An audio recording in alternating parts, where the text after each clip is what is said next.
Olá, aqui é o professor. Olá a todos, aqui é o professor Bram. Estamos aqui na nossa aula 3 de fenômenos de transportes. Espero que estejam todos bem. Então, a gente, na aula passada, né, nas duas primeiras aulas, nós cobrimos, na aula 1 e na aula 2, nós cobrimos o capítulo 1, né, do nosso curso, né, a parte introdutória, né, de apresentação de algumas grandezas que serão relevantes e que nós utilizaremos aqui no nosso curso de fenômenos de transportes. Lembrando que na aula de hoje, né, que é a nossa aula 3, nós encerraremos logo agora, né, essa parte mais descritiva, né,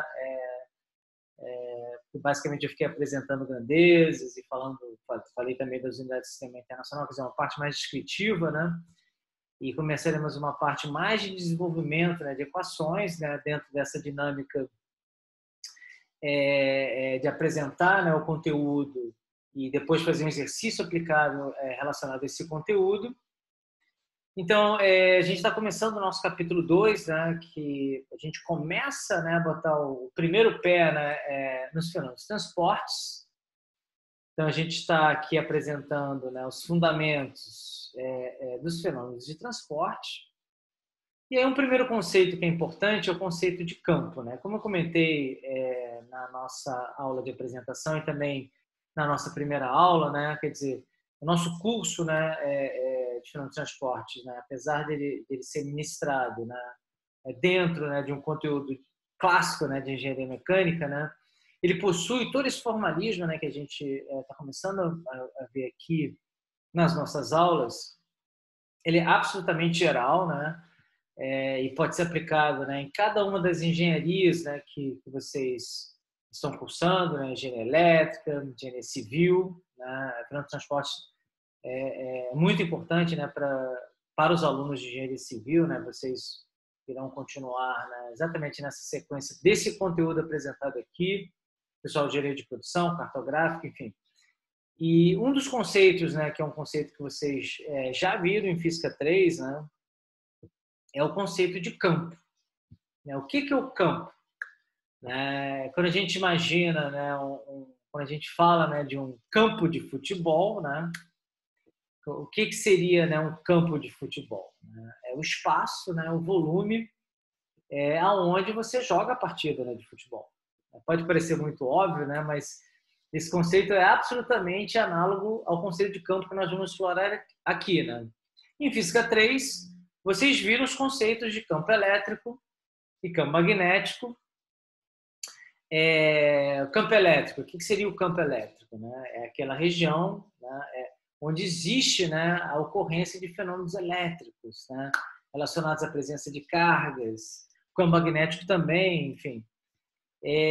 Então, efetivamente, né, a gente pode definir, né, o campo, né, é uma região ou volume onde ocorrem fenômenos de transporte observáveis.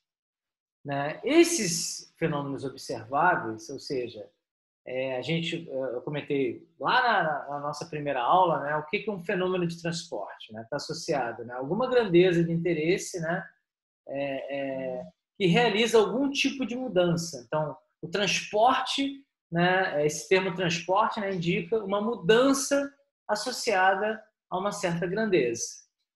Então, esses fenômenos observáveis, esses fenômenos de transporte observáveis, eles são representados por essas grandezas, né, que estão mudando, né, que estão sofrendo esse transporte, que estão sofrendo essa transferência, né, e essas grandezas, né, elas podem estar de uma forma tensorial. Quer dizer, o tensor ele é uma característica, né, ela é uma propriedade matemática, né, associada às matrizes. O tensor nada mais do que uma matriz. Boa parte das grandezas em todas as áreas de conhecimento, né, elas podem são descritas de forma matricial, mas para a nossa sorte, né, já que o nosso curso é um curso introdutório de fenômenos de transportes, nós não trabalharemos com grandezas matriciais, né, que seria uma situação mais completa, mas mais complexa, né, e foge, né, do escopo de um curso de um primeiro curso de fenômenos de transporte, né, nós trabalharemos com grandezas na forma vetorial, na forma de um vetor.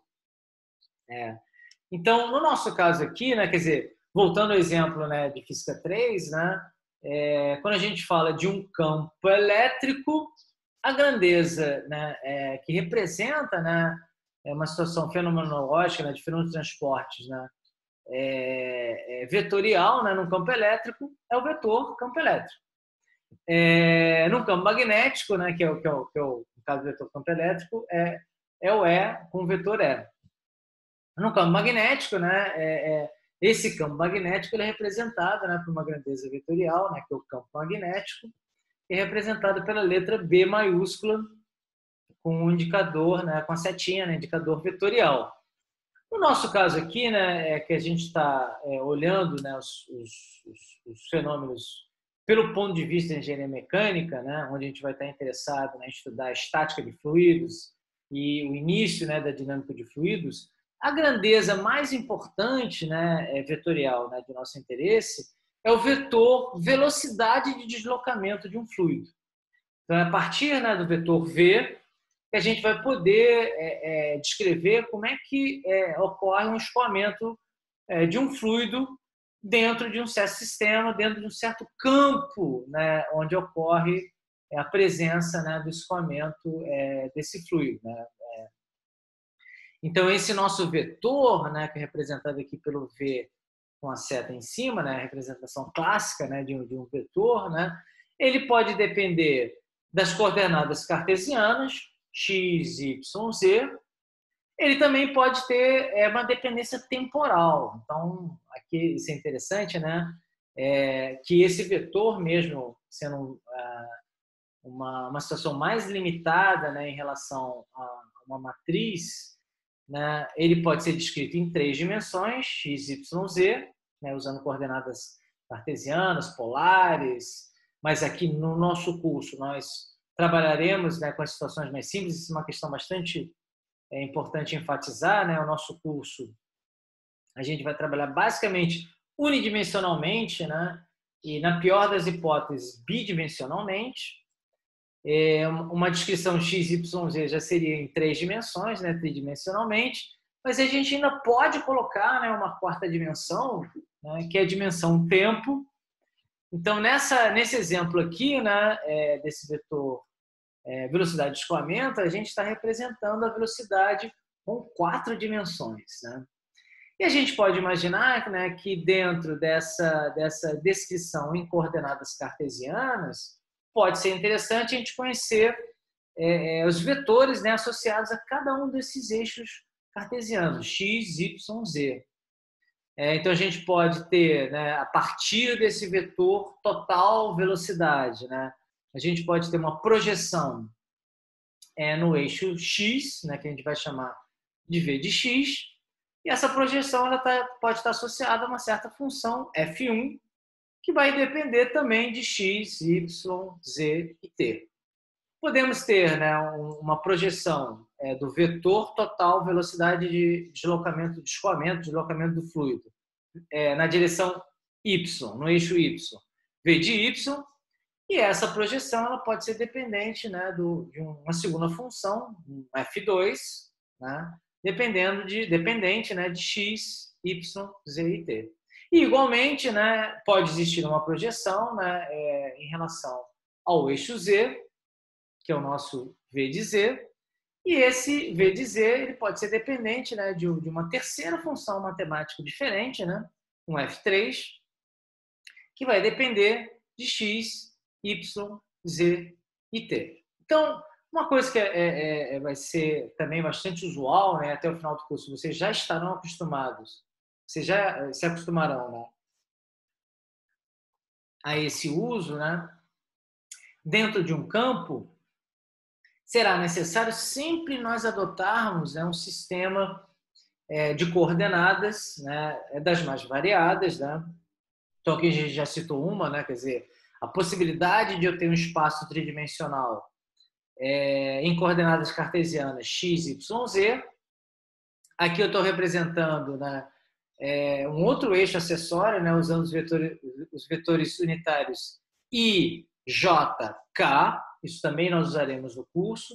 Também poderemos usar vetores, né, de projeção de velocidade, o VW, enfim, a gente vai ver vários exemplos, né, aplicados, né, e que vocês, a partir, né, ao longo das aulas, né, vocês considerarão a utilização desses eixos de uma forma natural. Eixo sempre é muito importante, quer dizer, o eixo é onde você ancora, né, toda a sua descrição matemática, todo o seu equacionamento, todo o seu desenvolvimento, né?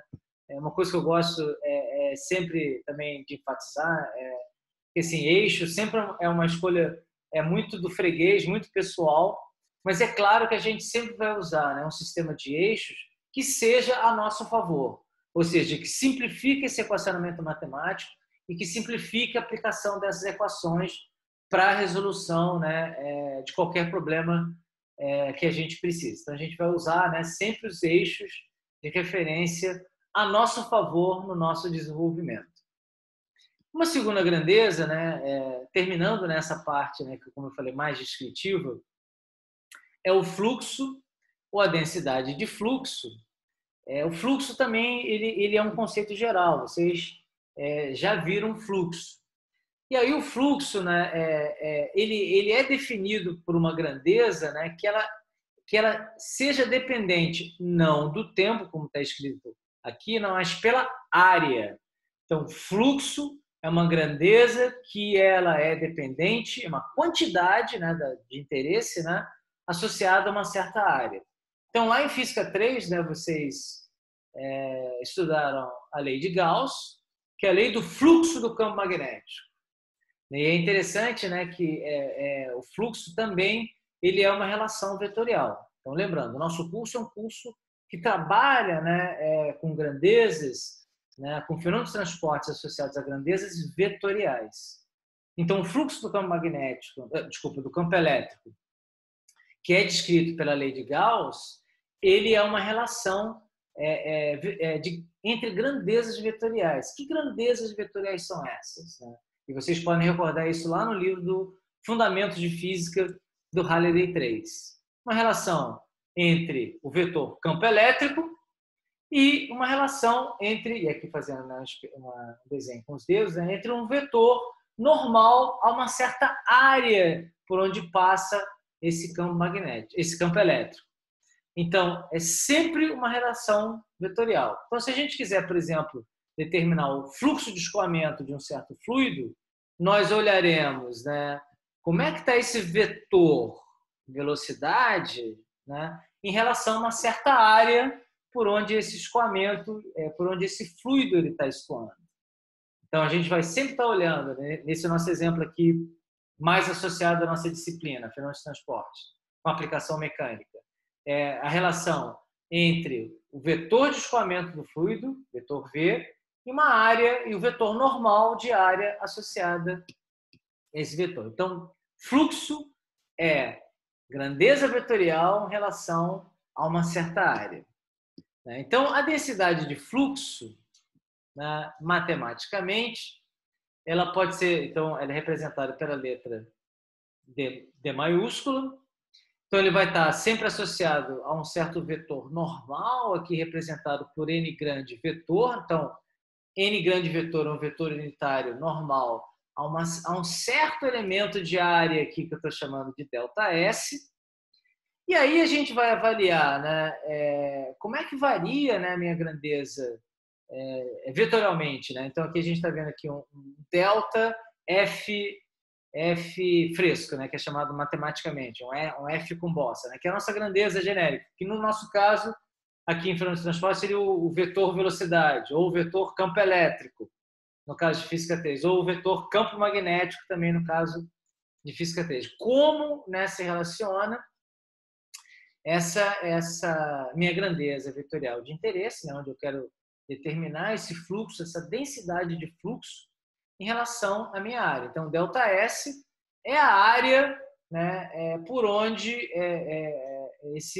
essa grandeza, essa quantidade de grandeza vetorial, ela está passando. Né?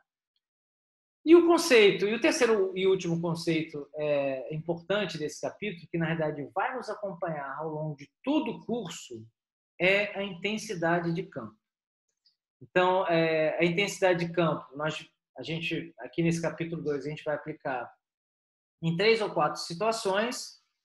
Nós já vimos uma, né? A gente vai rever essa situação, que é a viscosidade de um fluido, né? A gente vai chamar isso de equação de viscosidade de Newton, e a gente vai ver que, basicamente, né, a viscosidade ela vem a partir da definição de intensidade de campo que está associada ao gradiente de uma grandeza vetorial dentro de um certo campo onde ocorre um fenômeno de transporte.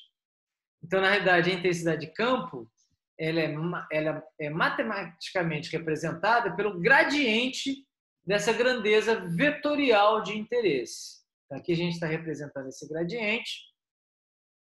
E então a gente amarra nessa representação pelos eixos vetoriais unitários I, J, K, e aí em cada eixo, né, unitário nós teremos a derivada parcial, né, associada a cada eixo. Então o nosso gradiente ele é igual ao vetor I d rho de x d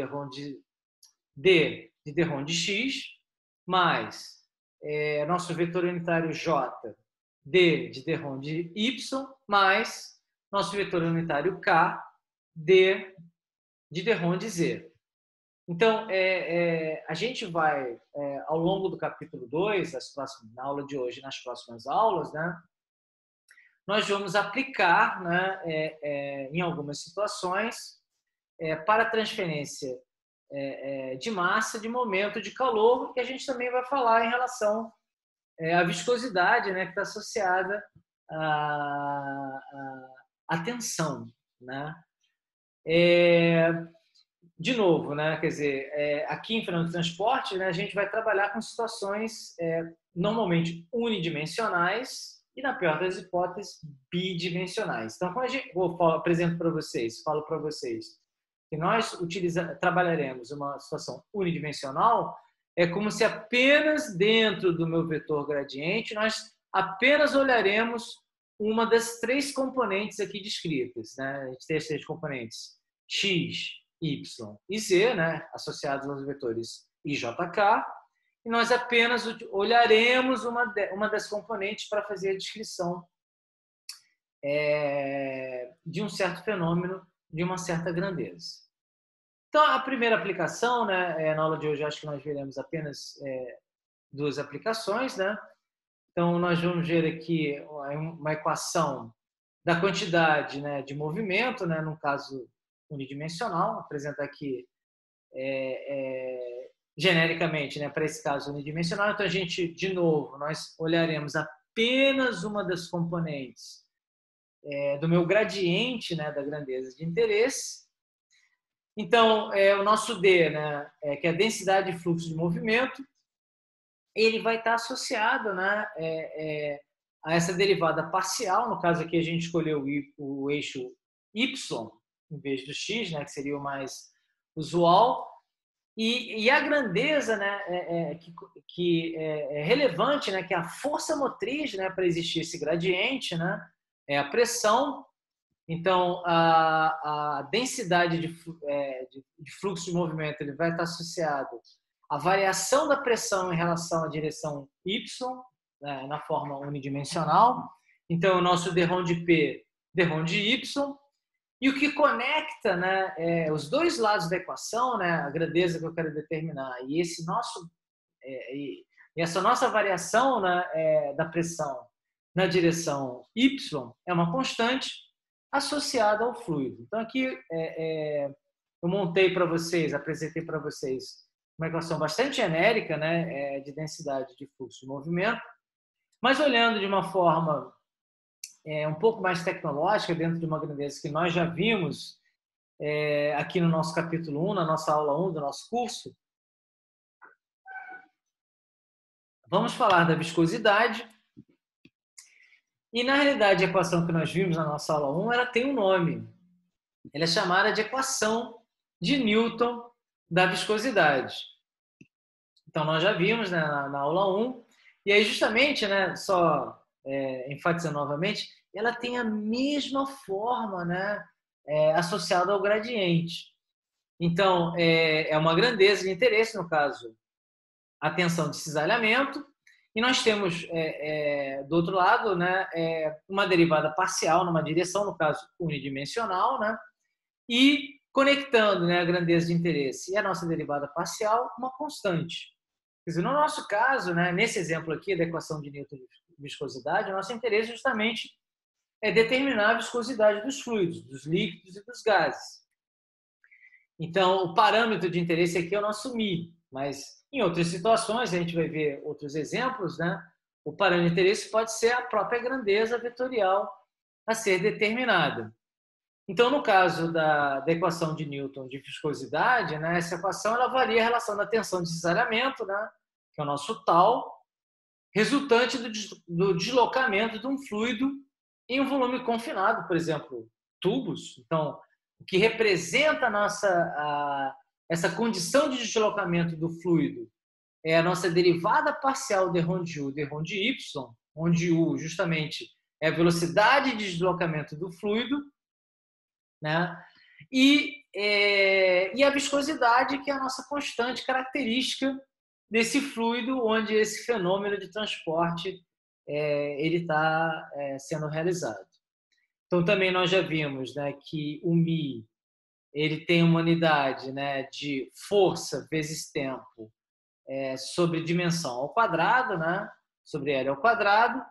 Então, no sistema britânico, será libra-forças vezes segundo sobre pé quadrado, feet square, né, ft ao quadrado, ou no sistema internacional, no SI, será Newton vezes segundo por metro quadrado. Então, vamos fazer o primeiro exercício aplicado, né, que é um exercício bem interessante, né? Eventualmente, muito de vocês, ou alguns de vocês, já teve a experiência de fazer patinação no gelo, né? E aí uma coisa que eventualmente vocês nunca se perguntaram, né, o porquê, né, que vocês conseguem, né, de uma certa forma, né, realizar o deslizamento, né, sobre o gelo. Então a gente pode imaginar que o fenômeno, né, associado ao deslizamento de um patinador de gelo, né, a gente tem o quê? A gente tem uma lâmina, né, que tem uma certa que está embaixo da bota, né, que você veste para realizar a patinação no gelo. E aí, essa lâmina, que é uma lâmina de aço, né, um material sólido, ela também está em contato, né, com o material sólido, que é o gelo. Né? E esses poderiam se pensar assim, poxa, realmente eu estou fazendo, né, um contato de aço com gelo, e eu não, obviamente, né, deveria ter uma condição de um bom deslizamento, né, realizado durante a minha movimentação. Qual é o fenômeno, né, que permite exatamente, né, o patinador ele deslizar, né, de uma forma contínua, suave, né, e constante na superfície, somente pela movimentação das suas pernas, né, do seu movimento do corpo, né? Simplesmente porque a pressão da lâmina na área reduzida embaixo dessa lâmina sobre o gelo, né, produz uma certa potência térmica, e essa potência térmica faz com que, momentaneamente, né, o gelo, né, a água que estava na forma de gelo sólido, momentaneamente ela se converta em água líquida, e aí essa pequena lâmina, né, de água líquida ela serve como um lubrificante, né, para que a lâmina de aço, né, da bota do patinador ela faça o deslizamento, né, de forma mais suave e com um atrito bastante baixo. Né? Então, isso também é uma questão que, eventualmente, se algum de vocês gosta muito, né, de patinação, né, assiste muitas competições, né, ao vivo pela televisão, né, quer dizer, vocês observam que os rings de patinação de gelo, né, nem podem estar muito gelados, né, e nem podem estar muito molhados, né, que aí você exatamente, né, aumenta muito a condição da presença de água líquida, né, essa questão de lubrificação ela fica excessiva e você pode aumentar a situação dos patinadores, né, das pessoas caírem em função do excesso de lubrificação. E no outro caso, né, o ringue de patinação muito gelado, né, onde você não consegue produzir esse fenômeno de transporte, né, de transformação do gelo, né, momentaneamente em água líquida, né, embaixo da lâmina, né, você pode criar uma situação de alto atrito e o patinador não conseguir ter o deslizamento tão suave de forma constante. Então, esse exercício, ele fala sobre isso. A gente também vai exercitar a primeira aplicação, né, do uso, né, de unidade do sistema britânico. E a gente também vai falar de uma questão importante, né, que é a questão de análise dimensional, né, que é uma coisa absolutamente geral, necessária, né, e recomendável de se usar em todo o curso de engenharia que vocês venham fazer ao longo desses anos aqui dentro da universidade. Então, vamos aqui ao nosso exemplo, né, o nosso exercício, que é o nosso exercício do patinador. Então, o que ele pede? Né? Determine a potência. O que é a potência, né, que vocês viram em Física 2? É a taxa de variação da energia. Então, energia sobre tempo. Necessária para que um patinador de gelo se desloque, se mova sobre uma lâmina com uma velocidade de 50 km por segundo, que dá mais ou menos 30 milhas por hora. Né? O peso do patinador é de 100 libras, massa, né? Só que aqui está representado da forma mais UOL, LB em vez de LBM, né? E está uniformemente distribuído sobre a área das lâminas com dimensão de 5 polegadas, que está representada aqui por int, né? Int é a tradução de polegadas, e 0,118 polegadas. Então, ele é um retângulo, né, com 5 polegadas de comprimento e 0,118 polegadas de largura. Suponha que a película de água formada tem uma espessura de 0,02 polegadas. Então, vamos para a próxima página, ver a resolução. Né? A gente vai se basear, né, na equação de Newton da viscosidade. Então, a gente está aqui recordando ela. Já vamos mostrar novamente agora aqui na resolução do exercício. Então, esse nosso exercício dos patins, né? O que é pedido é a potência, e aí a potência que nós calcularemos é o trabalho, né? Que vocês viram lá em Física 2, né? A definição do trabalho, né? Que é força vezes deslocamento. E aí nós vamos usar a equação de Newton, né? Para tentar determinar, nós conseguiremos, né? Determinar essa força. E aí, por consequência, né, nós calcularmos, né, o trabalho realizado pelo patinador para que ele efetivamente consiga fazer esse deslocamento, né, de forma tranquila. Então, a potência é energia sobre tempo. Então, a gente pode entender que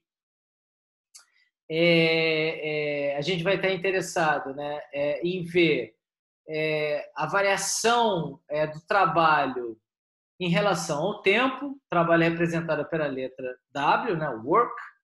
Então, potência vai ser o trabalho sobre tempo. Vamos chamar, né, esse trabalho sobre tempo de W ponto. É uma forma também de representar, né, quando a gente tem uma grandeza derivada, né, não é só por linha, né, a gente também pode representar por esse ponto aqui central, né, em cima da letra representativa da unidade.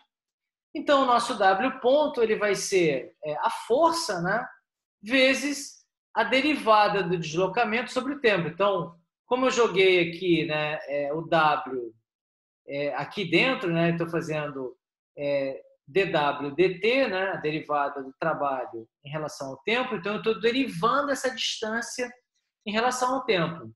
Então, a gente sabe lá de Física 1, né, que a taxa de variação da distância no tempo é a velocidade. Então, a nossa potência, né, que é o nosso W ponto, ele simplesmente é a força vezes a velocidade. Então, o trabalho que nós faremos, quer dizer, a questão que nós utilizaremos aqui no desenvolvimento, né, é usar a nossa equação de viscosidade de Newton, né, que é o nosso tal igual a mi du sobre dy, né, de tal forma, né, que a gente consiga obter uma expressão da força de cisalhamento, né, da lâmina do patim, né, para fazer a substituição aqui na nossa equação que a gente acabou de desenvolver da potência, do nosso W ponto, né, que é F vezes V, vezes velocidade. Então, nós já falamos, né, que tensão tem a mesma unidade de pressão, então é área sobre força, desculpa, força sobre área, né, força de cisalhamento sobre área. Então, se nós substituirmos, né, a força de cisalhamento sobre área aqui na nossa equação que nós desenvolvemos da potência, né, F vezes V, a gente vai chegar, né, que a potência ela é igual a área vezes μ, e aí adotando, né, um perfil, voltando aqui à nossa equação de viscosidade de Newton, um perfil de variação de velocidades do fluido du sobre dy linear. Nós vimos lá na nossa primeira aula, né, que du sobre dy vira u sobre h, sobre a altura, né, nesse caso, né, da minha película de água formada, né, então vou chamar isso aqui de h, vezes v. Então aqui é a expressão da força, né, a vezes μ, a partir, né, da equação de viscosidade de Newton, a vezes μ, u sobre h, vezes a velocidade. Uma conversão ela é necessária, né, do dado do problema, né, é informado que a velocidade do patinador ela é de 50 km por hora, que dá mais ou menos 30 milhas por hora, ou 44 pés por segundo. Então, esse é um exercício que vocês podem trabalhar, né, consultando as tabelas, como eu orientei vocês na primeira aula também, olhando as tabelas do Halliday e também na internet. É bastante fácil, né, de vocês encontrarem conversores de unidades de uma forma geral, né, que são totalmente confiáveis. E aí a gente vai fazer um exercício que é interessante, né, que é um exercício de análise dimensional. Quer dizer, eu sempre falo isso para todos os meus alunos de todos os cursos, né, que é muito importante, né, na resolução de qualquer problema estabelecer algumas etapas nessa resolução. Primeiro, né, a escolha de uma equação, né, da equação que vocês considerem que vai resolver ou responder o problema que é colocado. Então, primeiro é a escolha da lei, da equação que vai resolver o seu problema. Depois, fazer a substituição, né, das informações que estão no problema, né, no enunciado do problema, para dentro da equação que vai resolver esse problema. E aí é o local, né, o momento, né, da resolução, onde, infelizmente, né, é onde normalmente ocorrem as bobeadas, né, os erros na substituição dessas informações, né, do enunciado. E depois, né, supondo, né, imaginando que vocês conseguiram substituir, colocar nos lugares corretos da sua lei, da sua equação, as informações dadas pelo enunciado, as contas são realizadas e você chega no seu resultado final, que é o desejado, né? Então, são essas 3 etapas, né, em qualquer resolução de qualquer problema, né? Lei, substituição dos dados na lei e resolução, né, chegando à resposta final. Mas nessa etapa intermediária, né, existe uma verificação que é possível e que nos ajuda muito, né, que é a avaliação das unidades de medida. Então, aqui a gente está falando, né, no cálculo, o que o nosso problema está pedindo? O cálculo do nosso W ponto, ou seja, o cálculo da potência, né, que o patinador tem que transmitir a base da lâmina,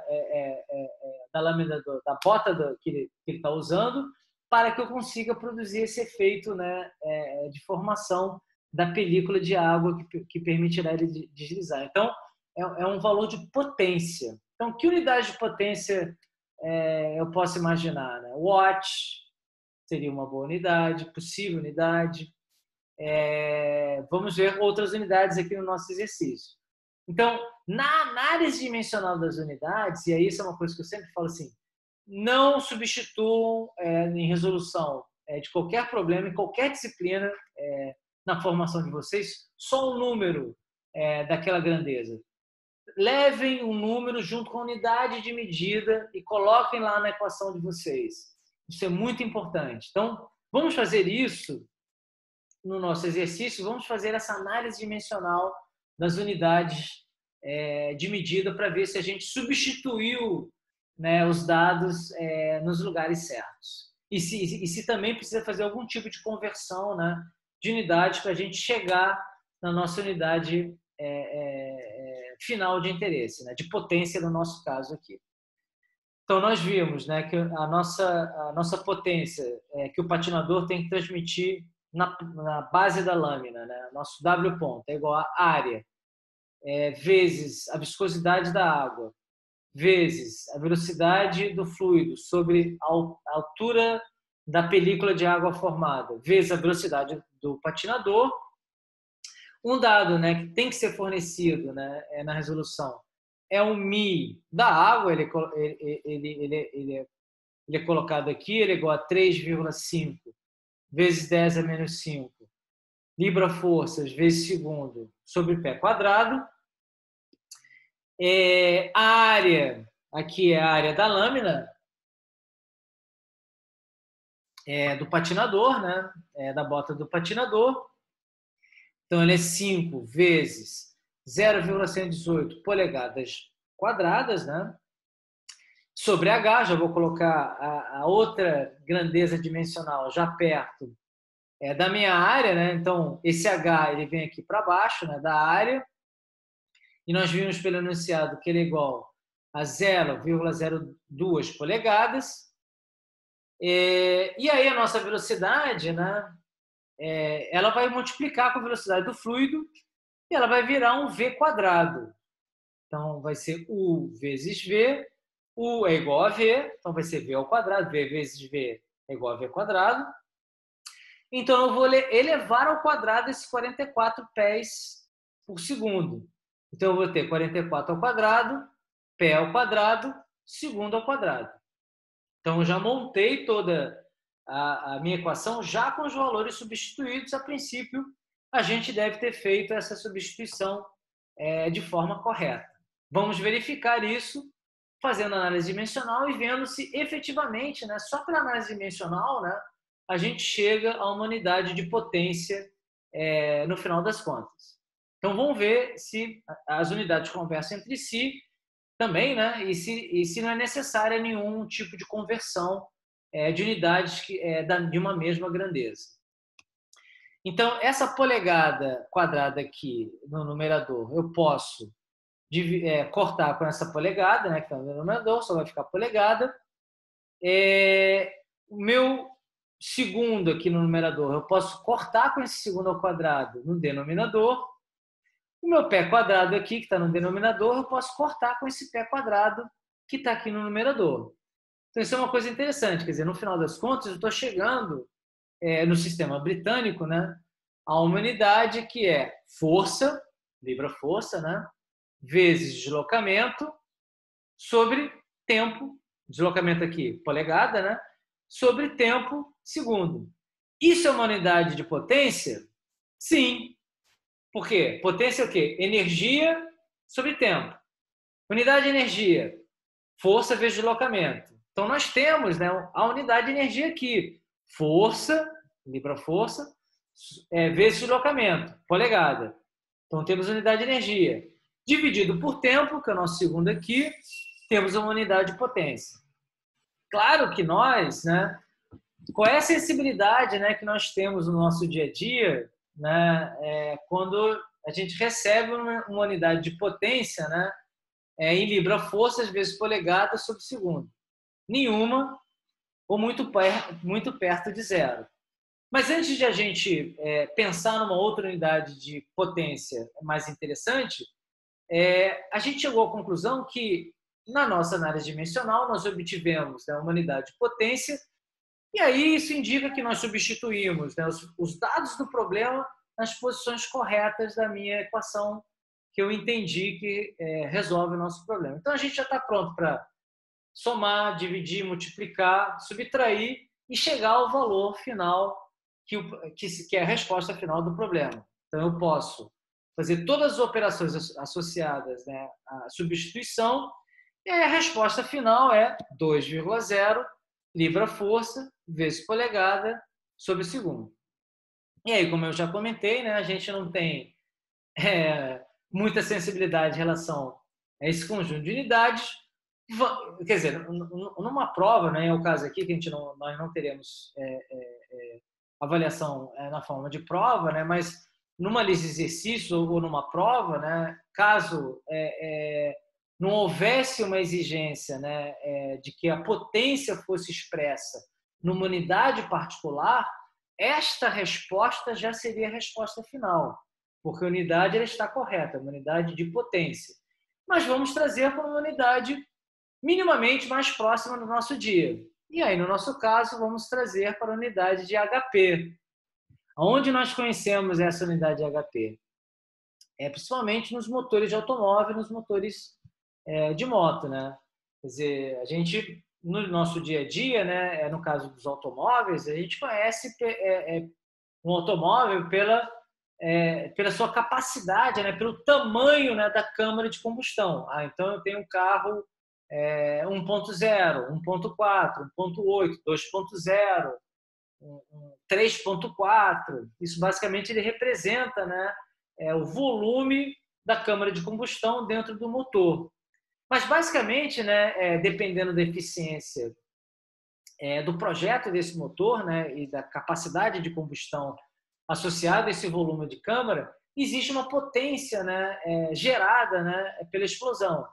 Então, um automóvel, um motor de automóvel 1.0 vai ter uma potência em HP, e aí vocês podem até, por curiosidade, pesquisar isso nos fabricantes, né, nas montadoras, né, variando entre 58 HP e 64, 65 HP. Um carro 1.3, essa potência HP vai variar aí de 92, 93 até uns 99, 100 HPs. E assim por diante. Então, consultando uma tabela de conversão, né, um HP é igual a 550 pés vezes libra-força por segundo. Então, fazendo essa conversão, né, então a nossa potência que nós calculamos aqui anteriormente, né, na unidade de sistema britânico, nosso 2 polegadas vezes libra-força sobre segundo, ela vai estar relacionada, né, em relação. Então, eu quero. A gente sabe, né, que um HP ele é igual a 550 pés vezes libra-força por segundo. E aí a gente tem a nossa primeira conversão de unidade do sistema britânico aqui do nosso curso, né? Então, eu não tenho como cortar esse pé com essa polegada. Então, eu tenho que fazer uma conversão ou de polegada para pé ou de pé para polegada. E aí nós sabemos, né, que um pé, um fit, ele é igual a 2 polegadas. Então, eu coloco, né, para realizar essa conversão, né, então aqui a gente está olhando uma operação que é de uma linha, né, então é 2,0 polegadas por libra-força sobre segundo vezes um pé sobre 12 polegadas vezes um HP sobre 550 pés vezes libra-força sobre segundo. E aí eu posso cortar essa polegada com essa polegada, esse pé com esse pé, essa libra-força com essa libra-força, esse segundo com esse segundo. E aí o que me sobra é só o meu HP. Então, realizando, né, essas contas, a potência que o patinador ele tem que realizar sobre a lâmina para ele poder deslizar em HPs é de 0,00303 HPs para a produção de uma película de 0,02 polegadas de água. Então, esse é o nosso exercício aplicado, né, da equação de Newton de viscosidade. E aí eu vou deixar para vocês, para a próxima aula, para a nossa aula 4, um exercício de aplicação da equação de Newton de viscosidade, né, com uma aplicação mais de engenharia. Então, eu vou ler o enunciado aqui para vocês, e aí a gente abre a nossa aula 4, né, vocês tentem resolver esse problema, tentem pensar sobre ele, ele é um exercício bastante completo, né, talvez um dos mais completos desse nosso curso. E aí a gente começa a aula 4, né, fazendo a resolução desse exercício. Então, vou fazer a leitura, né? Então, são dois discos coaxiais horizontais com diâmetro de 2 pés. Eles estão separados por uma distância de 0,05 polegadas. Então, eu tenho dois dois discos circulares, né, com um diâmetro de 2 pés, com uma separação de 0,05 polegadas. O disco inferior está fixo, então o disco que está na parte inferior está fixo, e o superior ele gira com 5 rotações por segundo. E para ele realizar essas 5 rotações por segundo, ele necessita de um torque de 8,62, repetindo, 8,62 pés por libra-força. Desprezados os efeitos laterais, calcule a viscosidade do óleo que preenche o espaço entre os dois discos. E aí, de novo, a gente vai remeter aqueles exemplos, né, que eu também falei na primeira aula, né, relacionados à importância da viscosidade, né, de um óleo dentro de um motor de um automóvel, de um carro, de qualquer veículo de transporte. Então, a gente vai determinar, né, qual é a viscosidade ideal de um óleo lubrificante, né, de um fluido, né, para que esses dois discos, né, para que o disco superior ele possa fazer essa movimentação, né, com essas características geométricas, ele possa fazer essa movimentação, né, com a rotação desejada apresentada aqui nesse enunciado. Então, a gente abre a nossa aula 4, resolvendo esse exercício. Por favor, vocês pensem um pouco nesse sistema, né, façam um desenho, eu vou apresentar o desenho para vocês, né, também na aula 4, e a gente continua a partir desse ponto. Então, essa nossa aula ela já estará, né, também para vocês assistirem novamente no YouTube. Lembrando que a nossa lista de exercícios ela já está disponível para vocês, mas vocês ainda não têm a possibilidade de realizar todos os exercícios. Possivelmente vocês já podem trabalhar até o exercício número 2, né, começar a pensar sobre eles, né, lembrando que a lista de exercícios, essa primeira lista representa a primeira nota de vocês. E é isso. Então, gente, obrigado mais uma vez e nos encontraremos em breve, né, na nossa aula número 4, aqui no nosso curso de fenômenos de transporte. Então, até breve. Nos veremos em breve. Até mais.